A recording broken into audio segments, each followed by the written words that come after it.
Welcome to Normal Reloaded, a series of panel discussions where we look at how businesses and customers will adapt to the COVID-19 induced new normal. Optimism, flexibility, resilience, and innovation. These are some of the qualities businesses are going to need to triumph. Tamil Nadu receives more tourists than any other state in India, a fact that most residents of the state might be unaware of. Today's session, we'll look at how Tamil Nadu's travel and tourism sector can emerge stronger in the new normal. I have a panel of thought leaders and industry experts. Mr. T Nataraajan, he's Honorary Secretary of the South Indian Hotels and Restaurants Association. He's also CEO of GRT Hotels. Thank you for joining us, sir. Thank you.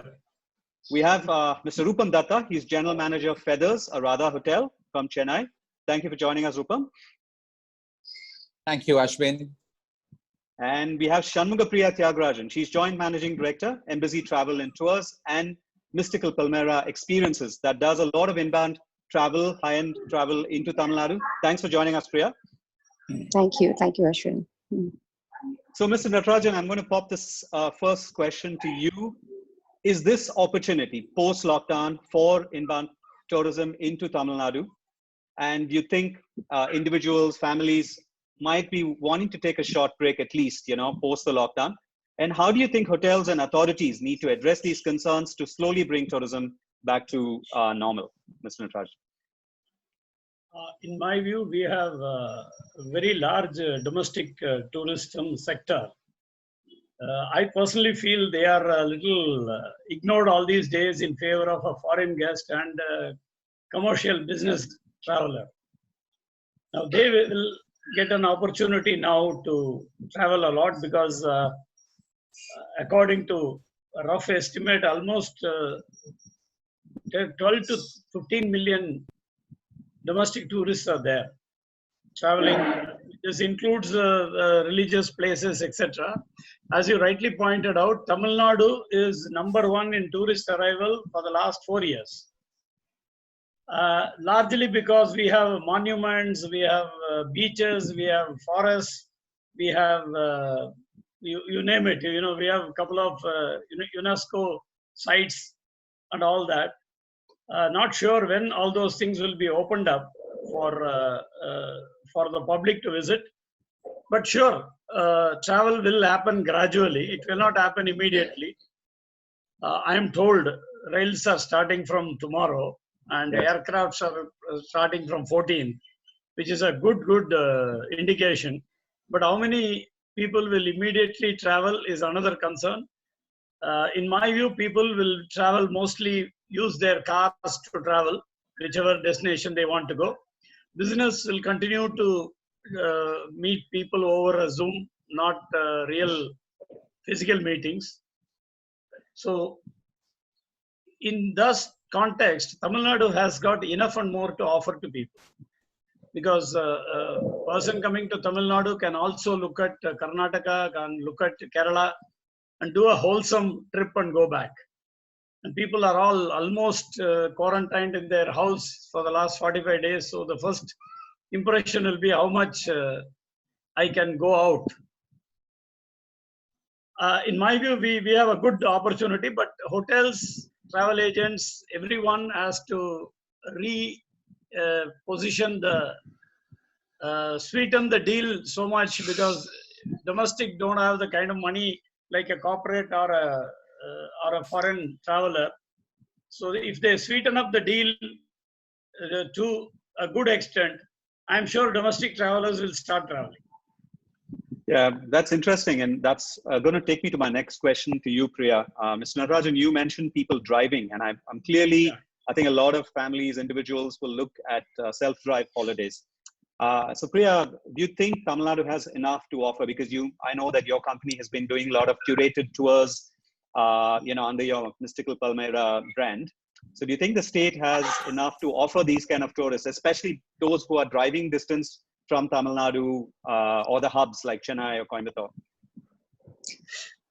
Absolutely, actually when we started Mystical Palmyra to mainly showcase what we have to the locals more than inbound tourists, if so, and like what Mr. Natarajan had said, uh, I think this is large segment which was ignored for a very, very, very long time, and we've all been only concentrating on foreign tourists. And I know this mindset that everyone has, that only they are willing to spend on luxury, is something that we want to break.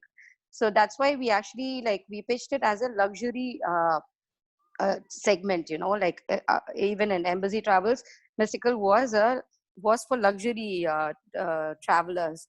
So I think the challenge today is going to be uh, how we are going to lure them to uh, uh, to spend, because today, like, everyone's going to be very, very careful about their spendings post this lockdown. So that probably is going to be the challenge, irrespective of whether they're going to drive down or they're going to fly or take the train. I think that's immaterial. It's just that how are we going to induce them to, like, even travel? It's the fear of going out, and then the second one is uh, making them spend what they have, not on essentials and not on savings and everything, Right. because everyone's Right. going to be tight-fisted at this point. So it's going to be a huge challenge. We are redefining the way we need to work, but it's still under process, but definitely there's a huge market. And even yesterday in the papers they carried this article saying reboot on Times, saying reboot, Mhm. if I'm not mistaken, that's the word. Okay. So I don't know how they're planning to pitch it.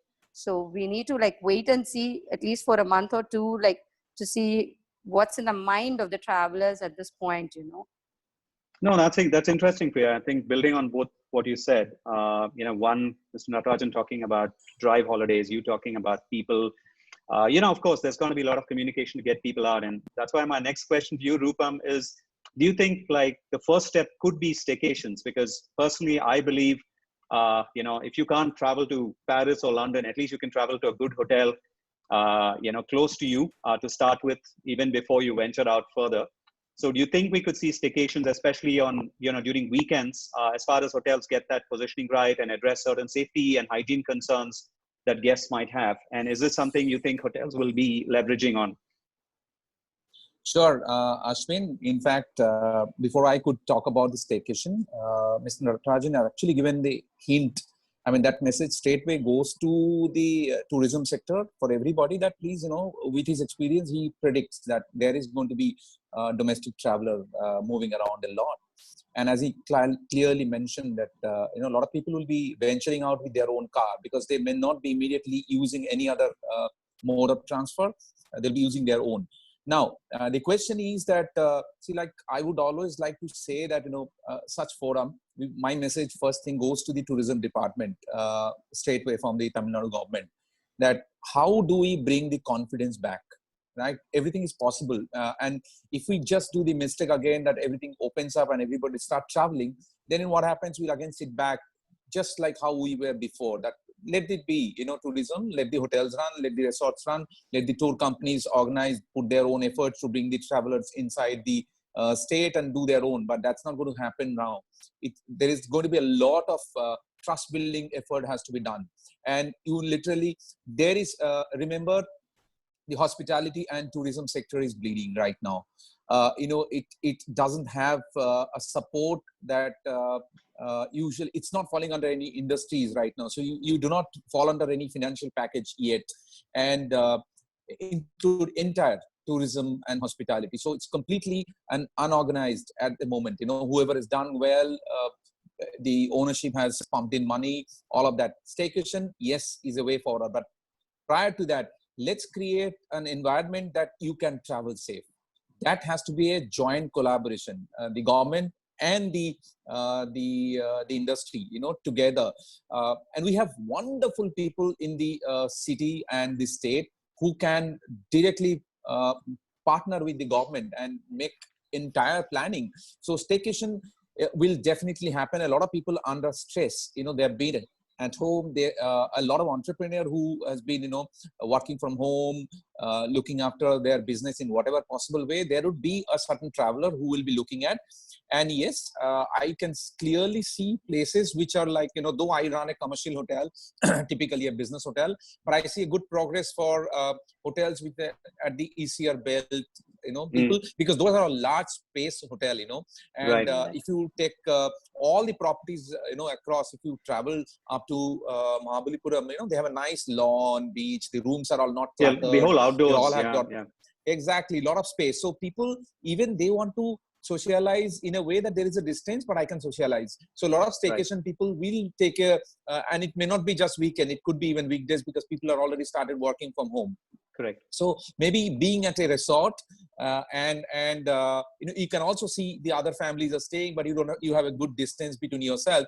Will be doing good. Staycation at different places certainly will take up, but it all has to start from the confidence that we build. I think I completely get that. Yeah, absolutely. That's why I'm going to go back to Mr. Natarajan. I think Rupam's raised a very valid point about how the government, the tourism authorities need to work in tandem with travel operators, hotels. So do you think this might actually be that opportunity where the government and the tourism board actually listens to some of the long-term concerns and tries and says, okay, this is an opportunity for us to fix some of these long-term concerns that have probably the industry's had for a while now? Actually, last week we had a Zoom meeting with the Tamil Nadu government. Minister for Tourism, Mr. Vellamandi Natarajan, Mr. Saxena, Secretary, Additional Chief Secretary, Tourism, and Mr. Rajesh, who is Commissioner, Tourism, along with the representative from hotels, transport, travel agency, etc.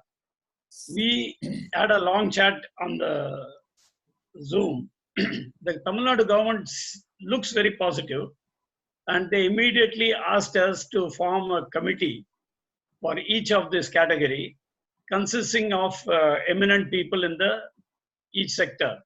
We have already formed a committee and we have forwarded the names to government. So they have also asked us, what do you think, in your opinion, is required for your sector to beat this downturn and then come back to normal? We have all given some 20-30 points, each one of them, which has a little overlap of state and center to support us. They have taken all that and they said they will internally discuss. And for your information, the Tamil Nadu government's 24-member committee has Tourism Secretary as one of them. So he has promised us he will take it up in the meeting and make sure that tourism gets its relief, as we call it, as soon as possible, because they feel Tamil Nadu is already the #1 in arrivals, can consolidate the position much stronger now compared to the neighboring states and work out. In fact, when we spoke to the Karnataka Secretary Tourism and the other people, they have also said, we don't mind sitting across with the neighboring states to formulate a very workable tourism solution, because the biggest point that came up is from transporter. He said, look, I am asked to reduce my capacity to 1/3, but I am asked to pay for all the seats, the quarterly tax. He says, this is unacceptable. They said, don't worry, we will rework all that, and we will also ensure free passage within the southern state to ensure, because today the problem is you cannot have more than 4 days in a state or 3 days in a state. Correct. Permit issues. So from what we tried to speak to Andhra and Telangana, but they were very tied up, they didn't come back. But what I can make out is they all seems to be very positive and ready to come on the same page. No, I think this is interesting because we've seen this in certain countries in like Europe or Australia, New Zealand. They're talking about these corridors, where within particular regions you can allow travel. So this is interesting. What you're saying sounds like a similar experience for South India, where you can have movement. And when it comes to drive holidays, obviously you're going to have someone from Bangalore driving to Chennai, or somebody from Chennai, say, driving to Kur. So easing that and creating that will definitely help the industry. And just staying on this, I think one of the questions that always comes up when it comes to Tamil Nadu is we get the maximum number of tourists with the lowest spend compared to a lot of other states, right? And one of that is also in communication. We don't communicate as much as other states. So do you think that could also change? You think the Tamil Nadu tourism authorities will use this as an opportunity to say, this is a time to come to Tamil Nadu? One, of course, is the short-term objectives pre-vaccine. Two is, of course, post-vaccine, once international travelers come back. You think this is a good time to get that communication strategy right? No, you are very, very correct. But unfortunately, has enough and more revenue coming to them from other industries, and very marginal or a smaller amount coming from tourism. Unlike Kerala, Rajasthan, Chhattisgarh, who are all looking for tourism as their mainstay. Now, Tamil Nadu government is now coming out in spending some money in projecting various places. You have so many unexplored places, in places like Tirunelveli, places like Kanyakumari. Now they have agreed to come out and they have agreed to spend some money. South India Hotel as well as Tamil Nadu Travel Mart is coordinating with them to help them to project Tamil Nadu in a much better manner. We are also persuading government to allocate a larger budget. Hopefully, taking the current scenario, I'm sure government also will relook at the situation and move forward. Great. So I'm going to just quickly do a quick round with all of you. From what I can see is, of course, things are really tough right now. All industries, especially hotels, tourism, are very badly impacted. But what I can sense is that, like a lot of other industries, in a sense, COVID-19 has become an opportunity for industries, A, to reinvent themselves, B, to also correct certain things which have not been right. So the main thing I'd like to understand is, are you optimistic about the future? And I'd like each one of you, maybe starting with Rupam, are you optimistic about what the future holds for tourism in Tamil Nadu? Well, I am optimistic about how the future holds for Tamil Nadu. I mean, it was very nice to actually, when Mr. Natarajan just briefed about that the meeting has happened between the Tourism Secretary and the Tourism Board of Tamil Nadu government. That's very, very promising. Now, what happens, like the pre-COVID, pre-February 2020 and post whatever time it opens, there has to be the approach change has to be so significant and different and dynamic that people will see so well, like it will be visible everywhere, that you literally find the communications everywhere. I would say that this is the time, this is a sort of blessing that has come. Like, I remember how, I don't mind quoting this point, how during the flood, GRT as a company used that time to revamp the entire hotel's renovation. I mean, it's just a small example how it was done, and I'm quoting that because I feel those are the steps, those are very dynamic decisions, so just imagine if a hotel company can think on those lines, what a state can do. Okay, I would say that use this time to make your homework ready, make everything action plan. Not too many meetings. You need to really put, like, if the meeting has happened last week, I want 15 days time, something has been created already, and create a checklist that, okay, this is done, these are the actions that are already in place. I will say that how IPL became a brand of cricket, let's tourism become a brand of Tamil Nadu, cricket, that kind of impact. So people will find it commercially, it has to be really, really up. And if there are places which was never explored, and I know for sure Tamil Nadu has some of those amazing, beautiful locations, which has to be marketed to a very dynamic domestic circle. You should not be talking about just Himachal and going there and see the hills. There are plenty of tourism spots in Tamil Nadu which are, even bird sanctuaries are so damn good in Tamil Nadu. I mean, if you just do those, it's too good. So it's all about creating the brand, and it has to be actionable. You put a timeline. You can't do without putting a timeline. You will see that 3 months gone without even doing any act. So no, that's a good point, Rupam. Thanks for that. I think you talked about brand, you talked about timelines. I think that's really, really interesting. So maybe I can move on to Priya. If you have something, I mean, the same question in terms of, do you share the same optimism that Rupam shares in terms of the future of Tamil Nadu as a tourist destination? Definitely, see, this is not going to be a situation which is going to go on forever. We've already see people moving around, and everyone wants to break away from whatever we've been going through for the last 2-3 months. So I'm probably looking at another 2-3 months before when everyone's going to be out and doing their own things, and definitely traveling. But like what Rupam said, we've already lost 2 precious months, which we should have actually spent on revamping this whole the way we market this state, because today if you say God's own country, everyone knows it's Kerala. I mean, there's nothing like that, a tagline that sticks to your mind when you We say own, yeah. Tamil We don't Nadu, own a tagline in Tamil Nadu. You're Yeah, right. but the thing is, Tamil Nadu has everything possible to offer.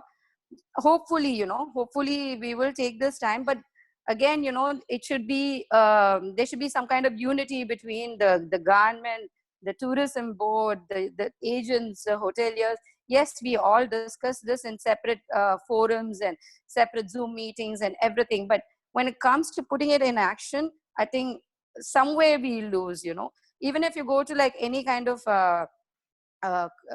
conferences or anywhere where they're promoting all the states, you can see a huge representation when it comes to places like Kerala. But when it comes to Tamil Nadu, there's hardly any representation. I mean, hardly. There is, but it's not much. So let's I hope, think Priya, maybe this will change, hopefully, in the post-COVID hopefully. scenario.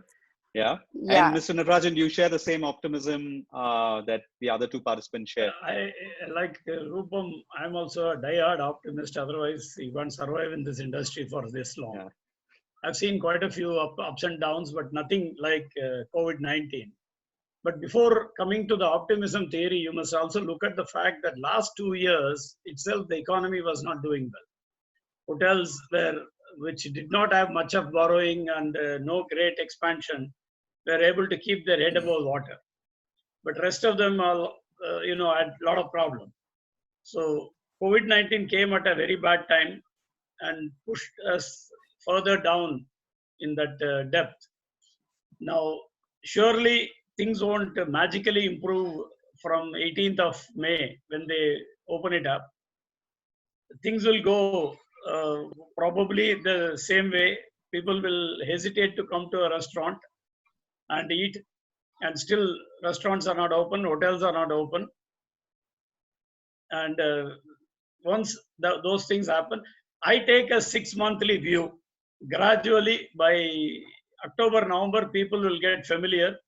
The big functions, weddings, I don't know what is going to be government's view on the number and people's attitude of 3 feet safe distance, etc. Right. Depending on all these things, once all these things settle, government clears, people accept, it may start. But for all practical purposes, one has to forget 2020 as any great optimistic year where you will get the business. But by end of this year, you should be able to see a faint light at the end of the tunnel. Yeah, I think that's what we're all clinging on to, that light at the end of the tunnel. Yeah. But just to summarize this entire panel, if I might just talk about some of the key things that each one of you have shared. I think one, like you said, Mr. Natarajan, it is going to be a slightly bumpy road for the next few months. And it's up to hotels and all tourism operators to be there, hang in there, show their resilience as things improve. I think one other thing that all the participants seem to concur on is the real need now for the state to get its entire tourism machinery, and most importantly, the communication machinery together. How do we build this brand, use this opportunity? Because also a lot of people have more time now to apply and see, okay, how is life going to look in a new normal? So this might be a great opportunity for the state to revamp its entire communication mechanism. And like Priya was talking about, create a tagline, a sustainable tagline, not just something that's gimmicky, because we all agree that the state is very diverse. There are very few destinations, maybe Karnataka is another state I can think of, which offers this diversity of destinations. We have everything from culture to temples to beaches to hill stations. It's a great mixed wildlife, which a lot of other states can't offer, like how Tamil Nadu does. And of course, we have these 4 international airports, great hub and spoke thing. So all the infrastructure is in place. I think if everyone gets their heads together, like what you all are saying, there's definitely going to be a resurgence of the state sector. And I think on that positive note, I'd like to thank each one of you for making it, taking this time off, and sounding that optimism and some of that innovation and flexibility that the tourism industry needs to demonstrate, just like all other businesses, to make it through this challenge and come out stronger. Thank you once again for being part of this wonderful panel. Thank you, Ashwin. Thank you, Ashwin. Thank you, Ashwin. Bye-bye. Bye-bye.